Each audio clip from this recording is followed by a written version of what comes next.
ಈ 9 ದಿವಸಗಳಲ್ಲಿ 9 ತಾಳಿದವಳು ನಾನು.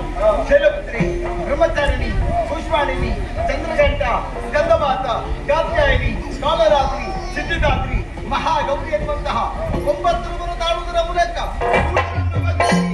ಈ 9 ದಿವಸಗಳನ್ನು ಇನ್ನು ಮುಂದೆ ಲೋಕದಲ್ಲಿ ನವರಾತ್ರಿ ಎಂದು ಆಚರಿಸಿಕೊಂಡು ಬರಲಿ. 10ನೇ ದಿನವಾದಂತಹ ಇಂದು ಶಿವವಂದೇ ಭೂಮಿಗೆ ದಂಡಾಡಿ ವಿಜಯವು ನಮ್ಮ ಪಾಲಿಗಾಯಿತು. ಈ ವಿಜಯೋತ್ಸವದ ಸಂಭ್ರಮವನ್ನು ವಿಜಯದಶಮಿ ಎಂದು ಆಚರಿಸಲಿ. ಯಾರು ಶ್ರದ್ಧಾವಂತ ಆಚರಿಸುತ್ತಾರೋ ಅಂತವರ ಕಷ್ಟವನ್ನು ಪರಿಹರಿಸ್ತೇನೆ. ನಾಲ್ಕದ ಪೀಠದನಿಗೆ ಸ್ಥಿರಗೊಳಿಸಿದ್ದೇನೆ.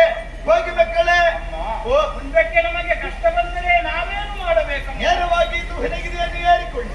ಅನನ್ಯ ಭಕ್ತಿಯಿಂದ ನನ್ನನ್ನು ಭಜಿಸಿದರೆ ಕ್ಷಣ ಮಾತ್ರದಲ್ಲಿ ಪ್ರತ್ಯಕ್ಷರಾಗಿ ನಿಮ್ಮ ಕಷ್ಟವನ್ನೇ ದೂರೀಕರಿಸಿದರೆ